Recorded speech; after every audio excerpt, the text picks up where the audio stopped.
Breaking news చూస్తున్నాం. Cabinet తీసుకున్న నిర్ణయాలను ప్రజల్లోకి తీసుకెళ్లాలని టీడీపీ శ్రేణులకు ముఖ్యమంత్రి చంద్రబాబు సూచించారు. కాపు రిజర్వేషన్లపై కేబినెట్ తీర్మానం తర్వాత చంద్రబాబు తొలిసారి స్పందించారు. కులాల మధ్య చిచ్చు పెట్టాలని వైసీపీ, బీజేపీ నేతలు చూస్తున్నారని మండిపడ్డారు. అగ్ర కులాల్లో కాపులు సగానికి పైగా ఉన్నారన్న చంద్రబాబు వారికి 5% రిజర్వేషన్ ఇస్తే తప్పేంటని ప్రశ్నించారు. కాపు, బలిజ, తెలగ, ఒంటరి కులాల శాతమే అధికంగా ఉందని, అందుకే ఈడబ్ల్యూఎస్ 10% రిజర్వేషన్లో కాపులకు 5% ఇచ్చామని చెప్పారు. 5% రిజర్వేషన్పై బీజేపీ, వైసీపీకు ఉన్న అభ్యంతరం ఏంటని ప్రశ్నించారు చంద్రబాబు. ఢిల్లీ వెళ్లి కాపుల రిజర్వేషన్ల గురించి అడగలేని అసమర్థులు వాళ్ళ కాపులకు మేలు చేసిన టీడీపీని నిందిస్తున్నారని చంద్రబాబు మండిపడ్డారు. కాపు రిజర్వేషన్లు ఇస్తామని మోసం చేసింది వైఎస్ఏనని గుర్తు చేశారు. ఇక ప్రధాని నరేంద్ర మోడీ పైన చంద్రబాబు మండిపడ్డారు. అవినీతిని 85% నియంత్రించామని మోడీ చెప్పడం హాస్యాస్పదమన్నారు. పేదల సంక్షేమానికి తీసుకున్న చర్యలను వివరించాలని డిమాండ్ చేశారు.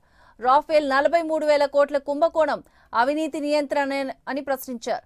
కోల్కతా ర్యాలీ ప్రకంపనల నుంచి బీజేపీ తేరుకోలేదని, అమిత్ షా, మోడీ వ్యాఖ్యల్లో అదే కనిపిస్తోందని చంద్రబాబు అన్నారు.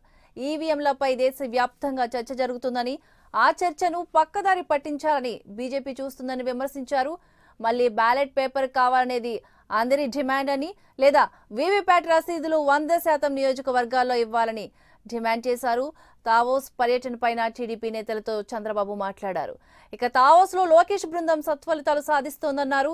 ఏపీలో పెట్టుబడులకు అనేక కంపెనీలు ఆసక్తి కనబరుస్తున్నాయని, డెలైట్, విప్రో, ఏజెల్ గవర్నెన్స్, స్విస్రే సంస్థలు ముందుకొచ్చాయని చెప్పారు.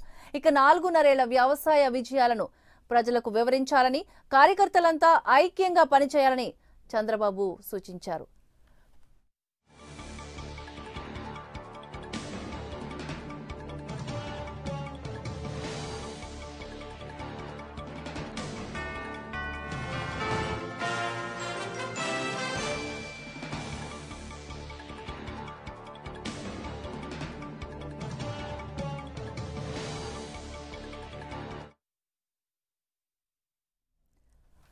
ఇక కేబినెట్ తీసుకున్న నిర్ణయాలను ప్రజల్లోకి తీసుకెళ్లాలని టీడీపీ శ్రేణులకు ముఖ్యమంత్రి చంద్రబాబు సూచించారు. ఇక కాపు రిజర్వేషన్లపై కేబినెట్ తీర్మానం తర్వాత చంద్రబాబు తొలిసారి స్పందించారు.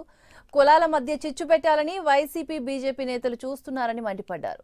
ఇక అగ్ర కులాల్లో కాపులు సగానికి పైగా ఉన్నారన్న చంద్రబాబు వారికి 5% రిజర్వేషన్ ఇస్తే తప్పేంటని ప్రశ్నించారు. కాపు, బలిజ, తెలగ, ఒంటరి కులాల శాతమే అధికంగా ఉందని, అందుకే ఈడబ్ల్యూఎస్ 10% రిజర్వేషన్లలో కాపులకు 5% ఇచ్చామని చెప్పారు.